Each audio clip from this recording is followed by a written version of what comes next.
पिछली वीडियो में आपने देखा था कि गोकू के अंदर एक अलग सी ताकत आ गई थी। उसके ताकत को देखकर सभी कोई हैरान हो गए थे। तभी हमें ग्रैंड प्रिस्ट को दिखाया जाता है, जो विश को ऑर्डर देते हैं कि गोकू को खत्म कर दो। लेकिन गोकू विश को भी बहुत बुरी तरह से मारता है, जिससे वो घायल होकर जमीन पर गिर जाता है। और गोकू लॉर्ड बीरस को भी नहीं छोड़ता है। तभी लॉर्ड चांपा भी वहां पर आ जाते हैं और वो लॉर्ड बीरस का साथ देते हैं गोकू से लड़ने के लिए। तभी गोकू कहता है, तुम चाहे कितनी भी ताकत का इस्तेमाल कर लो, तुम दोनों मेरे सामने कुछ भी नहीं हो। तभी अचानक से एक बहुत बड़ा धमाका होता है, जिससे सभी कोई हैरान हो जाते हैं। सब के सब जम गए थे। उनकी आंखें उसी दिशा में टिकी हुई थी जहां से वो धमाका हुआ था।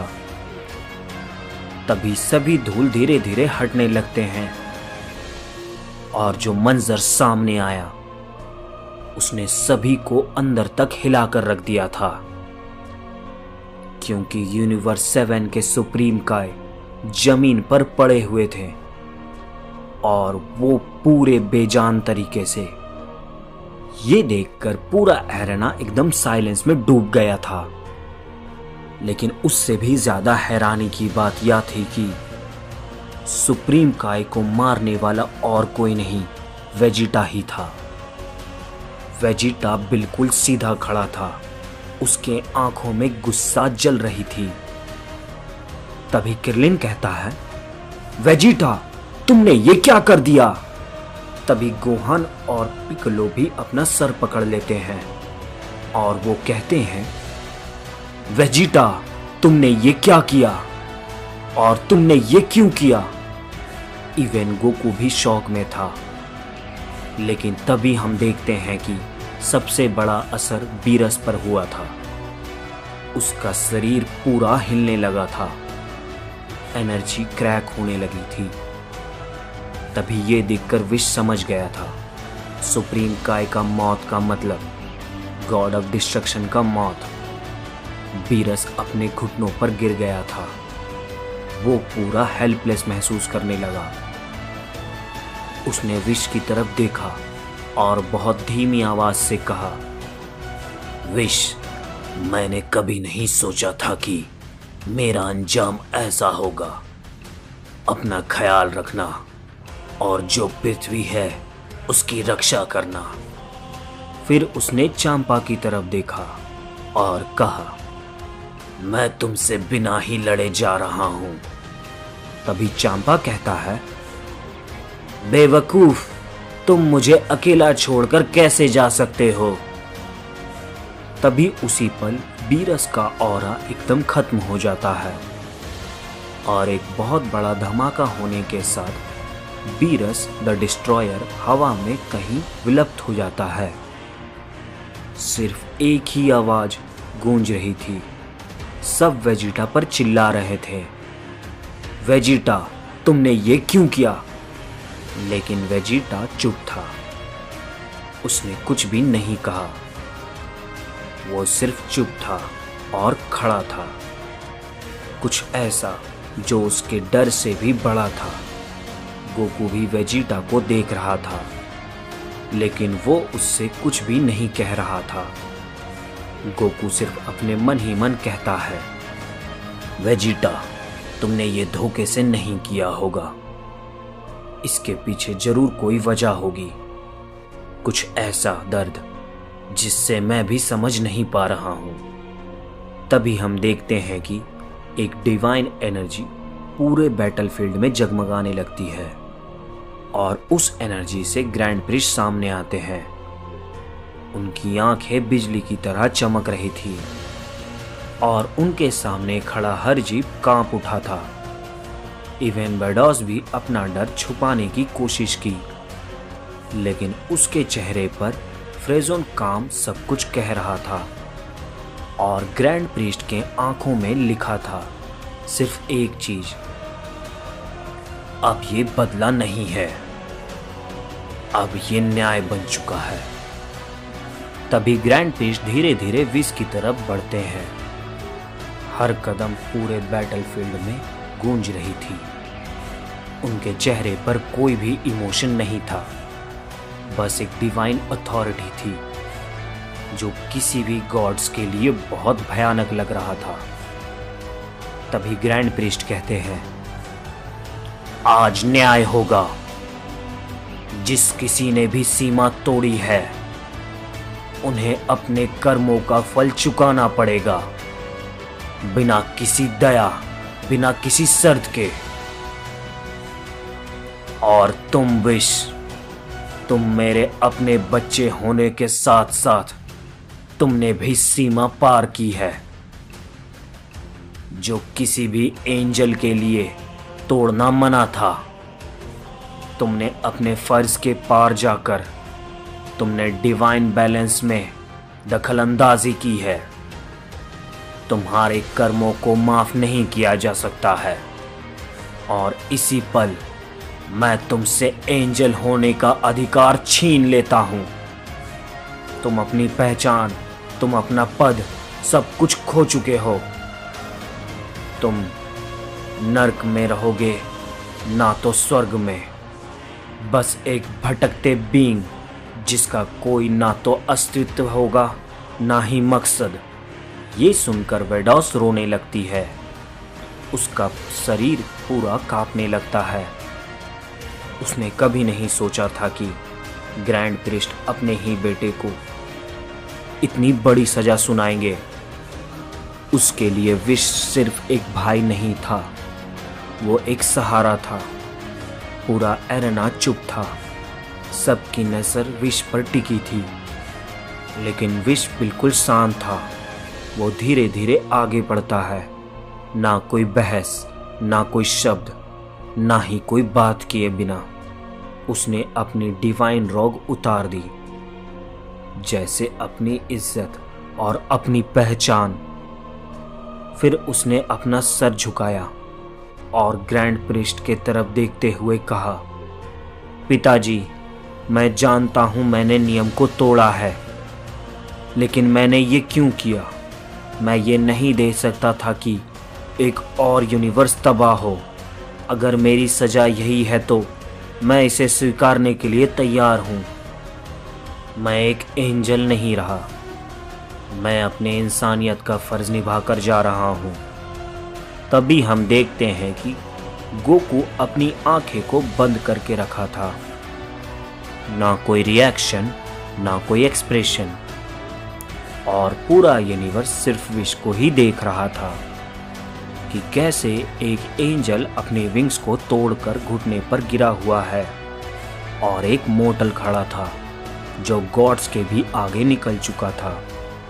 तभी विश अपना सर उठाकर ग्रैंड प्रीस्ट की तरफ देखता है और कहता है, मैं जानता हूँ पिताजी, मैंने अपनी सीमा पार कर दी है। मैं अब एंजल के लायक नहीं हूँ। मैं आपका न्याय स्वीकार करता हूँ। पिताजी, चाहे मुझे आप मेरी पहचान ले ले, मुझे भटकना ही क्यों ना पड़े, लेकिन मैंने जो कुछ भी किया है वो अपने यूनिवर्स को बचाने के लिए किया है। उसकी आवाज़ पूरी एरेना में गूंज रही थी। सब कुछ चुपचाप सिर्फ विश को ही देख रहे थे। ग्रैंड प्रीस्ट ने विश की बातों को नज़रअंदाज कर दिया और वेजिटा की तरफ मुड़ते हुए कहा, वेजिटा, तुम्हारी वजह से सुप्रीम काय और लॉर्ड बीरस मारे जा चुके हैं। तुम्हारे इस पापों को नज़रअंदाज नहीं किया जा सकता है। तुम्हें इस गलती की सज़ा चुकानी पड़ेगी और तुम्हारी सज़ा ये है कि तुम लंबे समय तक कैद रहोगे, ताकि तुम्हें समझ में आए कि अपनी ताकत को कैसे कंट्रोल किया जा सके। ये सुनने के बाद वेजिटा अपने हाथों को बंद कर लिया। उसकी नसें बाहर आने लगी।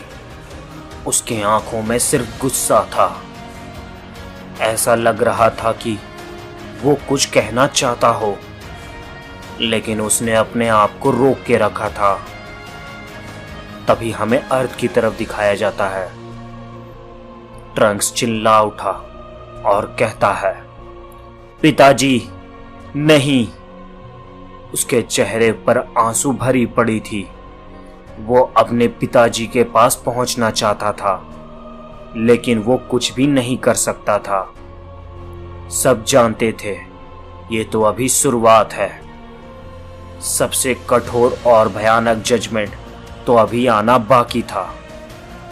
और सबके दिलों में सिर्फ एक ही खौफ गूंज रही थी, अब आखिरी फैसला गोकू के साथ होगा।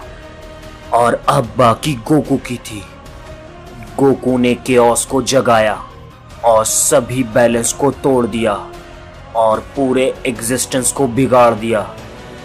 इसीलिए ग्रैंड प्रिस्ट ने उसे एक ऐसे डायमेंशन की सजा सुनाई जहां ना तो वक्त, ना तो जिंदगी, ना तो मौत, सिर्फ एक काला अंधेरा।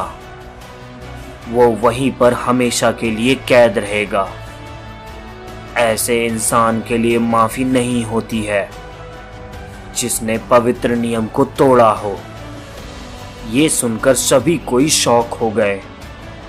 तभी गोहान कहता है, नहीं, ये नहीं हो सकता है। मैं पहले ही गोटेन को खो चुका हूं और अब डैड, मैं आपको नहीं खोना चाहता हूं। किरलिन और मास्टर रोशी दया की भीख मांग रहे थे ग्रैंड प्रीस्ट के सामने। और वो दोनों कहते हैं, ग्रैंड प्रीस्ट दया कीजिए, गोकू बुरा नहीं है। वो हमेशा न्याय के लिए लड़ता है और उसने जो कुछ भी किया है उसने अपने यूनिवर्स को बचाने के लिए किया है। लेकिन तभी वेडोस अपना हाथ उठाती है और कहती है, मेरे पिताजी का फैसला वो आखिरी फैसला होता है। उन्होंने जो भी कुछ कह दिया वो लिख चुका है और वही अब सबकी किस्मत है। गोकू पूरे एरेना में बिल्कुल शांत खड़ा था, आंखें बंद, जैसे उसके अंदर कुछ बाकी ना हो। फिर उसने अचानक से गहरी सांस ली और धीरे से बोला, मुझसे ही सब गलत हुआ है। मैंने ही लाइन क्रॉस किया है। मैं सबसे माफी चाहता हूँ, पर एक बात तुम सभी मान लो, मेरा इरादा हमेशा से साफ था और मैं अकेला नहीं जा रहा हूँ। गोटेन की रूह भी मेरे साथ जा रही है, उसकी एनर्जी भी मेरे अंदर है और अब मैं जहां भी रहूंगा वो भी मेरे साथ रहेगा।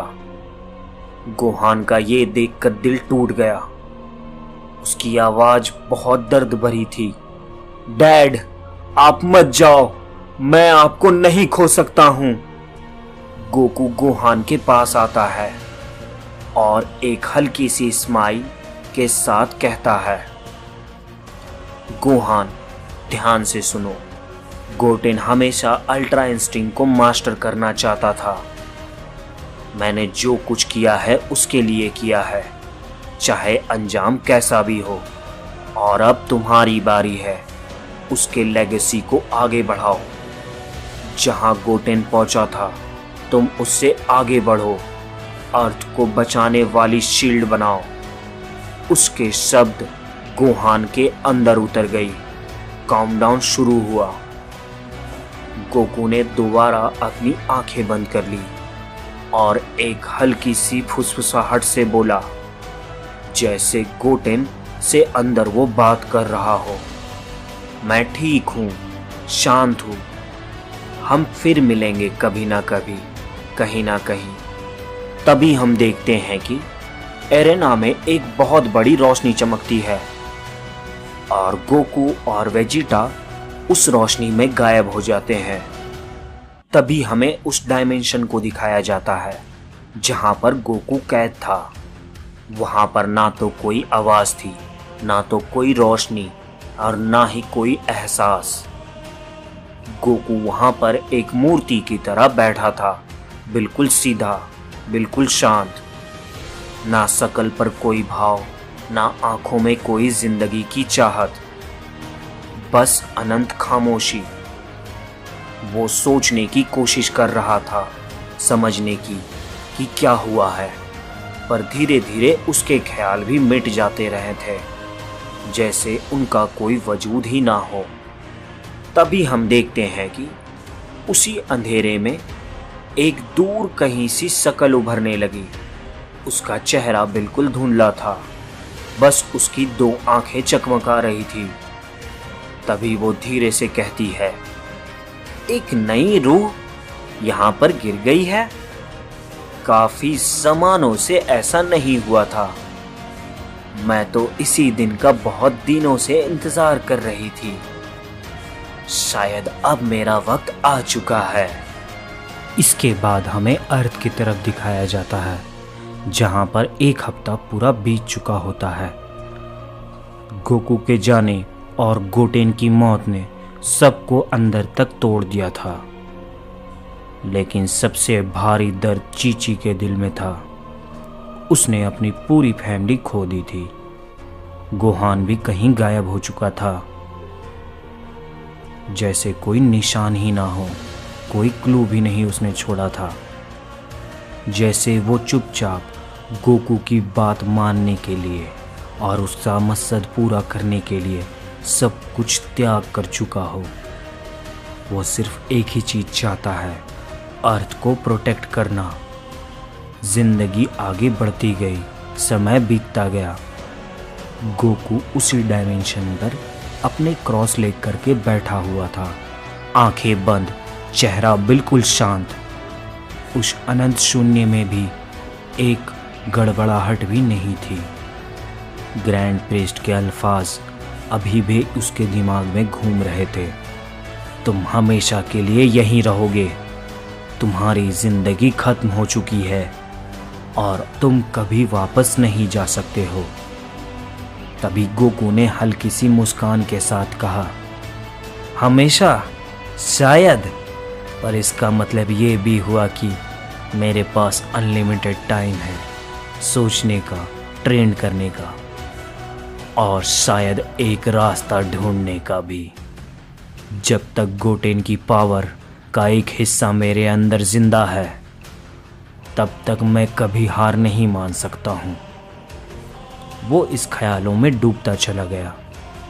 तभी एक हल्की सी, बहुत जानी पहचानी वाली आवाज उसके पीछे से आती है, डैड। ये सुनकर गोकू एकदम शॉक हो गया। उसकी आंखें झटके से खुल गई और उसके सामने गोटेन खड़ा था। हल्का सा मुस्कुराहट हुआ, हल्की सी मुस्कुराहट के साथ वो बिल्कुल पुरानी ही तरह खड़ा था। गोकू की आवाज हल्की सी टूटी हुई, गोटेन, क्या ये सच में तुम हो? लेकिन ये कैसे हो सकता है? तभी गोटेन कॉन्फिडेंट के साथ कहता है, मैंने कहा था ना डैड, मैं हमेशा के लिए आपके साथ हूं, यहां भी और कहीं पर भी। गोकू की नजर गोटेन पर अटकी हुई थी और वो आगे बढ़ता है और वो गोटेन को जोर से गले लगाता है। जैसे दर्द हो उसका बेटा फिर उसकी बाहों में फिसलकर गायब ना हो जाए। उसकी आवाज कांप रही थी, क्या तुम ये सच में हो? कि तुम कैसे यहाँ पर आए? क्या ये कोई सपना है? तभी गोटेन कहता है, डैड, ये कैसे मत पूछिए, बस ये याद रखिए, जब तक दिल मानता है स्पिरिट कभी नहीं मरता है। आपने मुझे कभी नहीं खोया है, मैं आपके अंदर हूँ, आपकी हिम्मत में, आपके डर में, और हर बार जब आप गिरकर फिर से खड़े होते हो तब भी। गोकू का सर झुक गया, आंखों से आंसुएं बह रहे थे, पर खामोश और भारी। तभी गोकू हल्की सी बात से कहता है, मैं तुम्हें बहुत याद करता हूँ बेटा। मुझे लगा कि तुम हमें हमेशा के लिए छोड़कर चले गए हो। तभी गोटेन हल्की सी मुस्कान के साथ कहता है, मैं कभी गया ही नहीं था डैड। मैंने सिर्फ शरीर को छोड़ा था, पर जब तक आपकी दिल धड़कती रहेगी मैं आपके साथ हूँ। तभी गोकू की सांसें तेज हो गई और वो कहता है, तुम कहना क्या चाहते हो गोटेन? इस पे गोटेन कहता है, आप मेरी आंखों में देखिए डैड, वहां जो चमक है वही आपके लिए एक आशा है, उसे कभी मत छोड़ देना आप। धीरे धीरे गोटेन का पूरा बदन लाइट में बदलने लगा। मुस्कान अब भी उतनी ही वार्म थी, उतनी ही पक्की। और उसके बाद गोटेन कहता है, अब मुझे जाना होगा डैड, लेकिन ये कभी मत भूलिएगा मैं आपके हमेशा साथ हूँ, स्पिरिट के रूप में। ये कहने के बाद एक रोशनी में फ्लैश की तरह गोटेन गायब हो जाता है और गोकू हाथ बढ़ाकर सिर्फ खाली हवा को पकड़ने की कोशिश करता है, लेकिन उसे कुछ नहीं होता है। फिर उसके घुटने टूट गए और वो फिर से जमीन पर गिर गया। जब तक उसे समझ में आया ये सिर्फ एक भ्रम था, एक टूटे दिल का अक्ष जो उम्मीद से चिपके रखने की कोशिश कर रहा था। उसने अपनी मुट्ठी को बंद की और उसने उस डायमेंशन के सन्नाटे को फाड़ दिया। जानवर जैसी चीख निकल पड़ी। वो चीख उस अजीब दुनिया में गूंज रही थी, जैसे शून्य भी उसका दर्द महसूस कर रहा हो। गोकू आंसुओं में डूबा घुटनों पर बैठा था और उसको पता भी नहीं चला उसे कोई दूर से खड़ा होते हुए देख रहा था। कौन पता नहीं, पर उन आंखों में एक अजीब सी उत्सुकता थी, जैसे वो गोकू को समझने की कोशिश कर रहे हो। गोकू को पहले कुछ महसूस नहीं हुआ। वो धीरे से कहता है, बस मुझे अब कंट्रोल चाहिए। मैं कुछ समझ नहीं पा रहा हूं कि यहाँ पर क्या हो रहा है। उसने अपनी आंखें को बंद की और अपने संभालने की कोशिश की, पर उससे पहले कि वो अपने थॉट्स के गैदर कर पाता, पीछे से एक धीरे सी फुटस्टेप की आवाज आई। ऐसा लगा कि कोई उसके पीछे से आ रहा हो। गोकू ने पीछे मुड़कर नहीं देखा। उसने सोचा फिर ये कोई भ्रम होगा, बिल्कुल गोटेन की आवाज की तरह, जो थोड़ी देर पहले टूटकर गायब हो गया था। लेकिन पर उसे फिर वो एहसास आया, एक ऐसी ताकत जो उसने कभी भी महसूस नहीं की थी। उसकी आंखें झटके से खुल गई। वो धीरे से एकदम मुड़ा। वो वहां पर आई, रीगल ग्रेस के साथ, जैसे वॉइड उसके रास्ते से खुद हट रहा हो। एक औरत, कोई आम इंसान नहीं। उसके चेहरे से एक डिवाइन ऑरा निकल रही थी। उसके बाल सुनहरे कलर के थे। उसके आंखों में ऐसी शांति थी जो डर और गुस्सा दोनों पैदा करती थी। वो गोकू को ऐसे देख रही थी जैसे उसे वो हमेशा से जानती हो, और ये मुलाकात उसने पहले ही तय कर ली हो। इसके बाद हमें यूनिवर्स के एक गुप्त माहौल में दिखाया जाता है। एक बड़े राउंड टेबल के आसपास सभी गॉड ऑफ डिस्ट्रक्शन इकट्ठा हुए थे। सबकी आंखों में एक ही चीज थी, गुस्सा और अपनी इज्जत को बचाने का जुनून। लाइकर ने ठंडी और कटीदार आवाज में कहा, बीरस की मौत कोई छोटी मामली नहीं है। अगर हमने उसे यूं ही छोड़ दिया तो गॉड ऑफ डिस्ट्रक्शन का टाइटल का मतलब खत्म हो जाएगा। तभी एक और गॉड कहता है, अगर हमने उसे छोड़ दिया तो सभी कोई हमसे मुकाबला करने लगेंगे। इसे बिना सजा दिए नहीं छोड़ा जा सकता है। उस हॉल में पूरी भारी शांति छा गई। तभी बेलमोंड कहता है, हमें एक साफ सुथरा प्लान चाहिए। तभी एक गॉड कहता है, यूनिवर्स 7 को ही मिटा दो।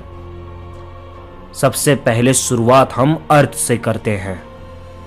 तभी एक गॉड तुरंत ही हिचकिचा जाता है और कहता है, पर यह करने से हम सब खतरे में आ सकते हैं। ओमनी किंग और गोकू का रिश्ता अच्छा है। अगर ओमनी किंग को पता चलेगा कि हमने उसकी होम वर्ल्ड को उड़ा दी तो वो हम सबको भी इरेज कर सकते हैं। तभी बेलमोंट कहता है, ग्रैंड प्रिस्ट ने गोकू को पहले ही सजा दे दी है, तो अगर हम लोग साथ में आकर अर्थ पर हमला करते हैं तो ओमनी किंग के साथ धोखा हो सकता है। हॉल के बड़े दरवाजे के खामोशी के साथ खुले। ग्रैंड प्रिस्ट अंदर आया, जैसे उनके हर सोच को पहले ही ग्रैंड प्रिस्ट सुन रहा हो। सब गॉड ऑफ डिस्ट्रक्शन एक पल के लिए हैरान हो गए।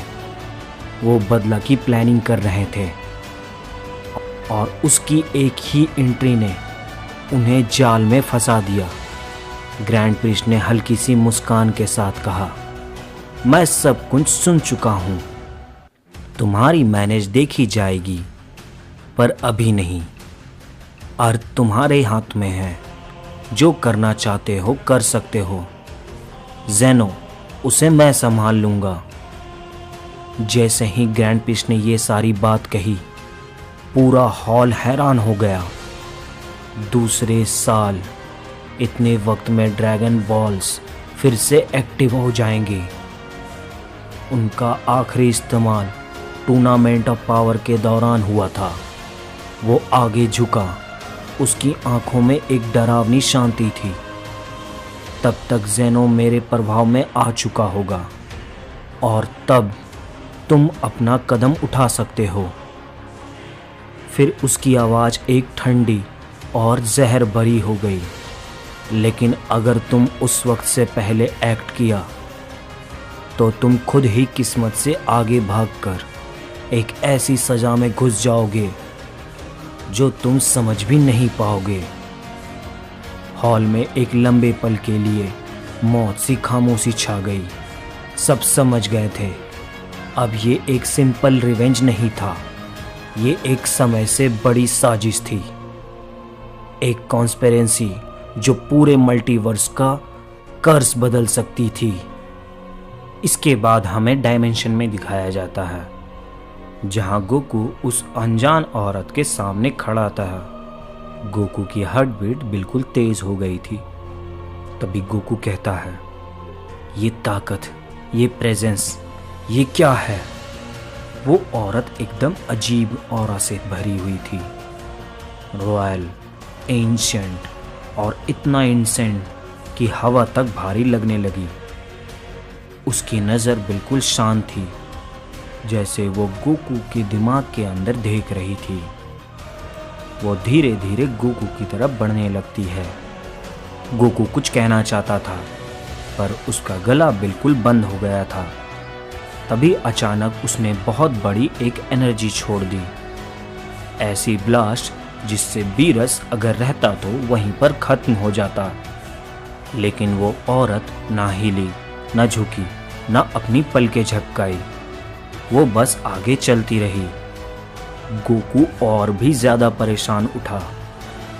वो सीधा उसकी तरफ बढ़ता गया और उसने एक पंच मारा, जिससे वॉइड पूरा स्ट्रक्चर हिल गया। लेकिन असली झटका तब लगा जब उस औरत ने गोकू का पंच एक ही हाथ से बिना जोर लगाए पकड़ लिया। गोकू का दिल एकदम से सख्त हो गया। उसका नया ट्रांसफॉर्मेशन भी उस बींग को हिला तक नहीं पा रहा था। तभी वो औरत पहली बार कहती है, हेलो गोकू। गोकू एकदम हैरान हो गया। उसकी आंखें पलक तक नहीं मार रही थी। नामुमकिन, ग्रैंड प्रिस्ट ने मुझे एक औरत के साथ यहाँ लॉक किया है और ये मेरा नाम भी जानती है। उसके रिएक्शन से पहले उस औरत ने अटैक किया। गोकू पूरा ग्राउंड में धंस चुका था। बॉडी कुछ सेकंड के लिए भी हिल नहीं पा रही थी। वो मुश्किल से उठने की कोशिश कर रहा था, लेकिन वो उठ नहीं पा रहा था। तभी वो औरत कहती है, मैंने तुम्हारे से ये उम्मीद नहीं की थी। मैं तुम्हें ऑब्जर्व कर रही थी और मैंने तुम्हारे इस नई पावर से बहुत कुछ एक्सपेक्ट किया था। गोकू उसकी पहचान जानना चाहता था, पर वो सीधा जवाब देने का नाम नहीं ले रही थी। मैं यहाँ 1 मिलियन से कैद हूँ। ये जगह तुम्हारे थॉट्स और मेमोरी को कहती है। तुम जितना ज़्यादा सोचोगे उतना ही ज़्यादा वो तुम्हें तोड़ देगी। गोकू के अंदर सीधा ये बात दिल पर जाकर लगी।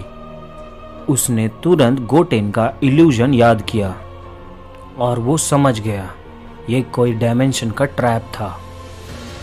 गोकू के अंदर एक उम्मीद सी जाग उठी और वो गुस्सा से फट पड़ा और वो कहता है, मुझे बताओ तुम कौन हो।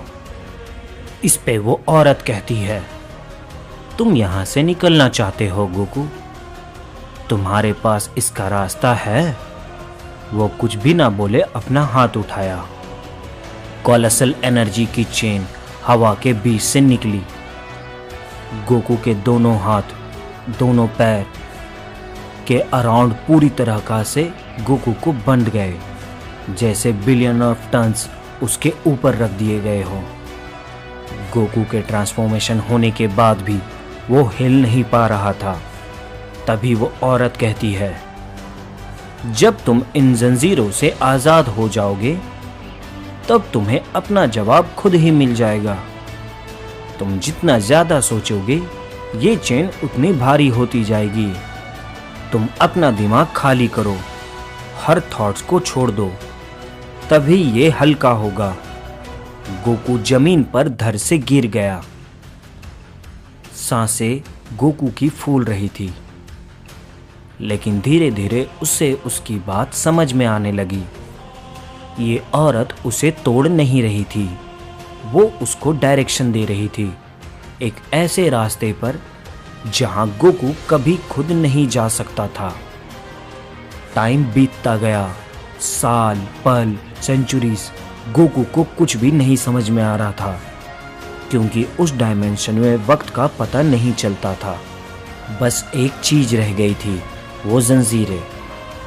और फिर बहुत सालों के बाद गोकू ने अपनी बॉडी पर वापस कंट्रोल महसूस करना शुरू किया।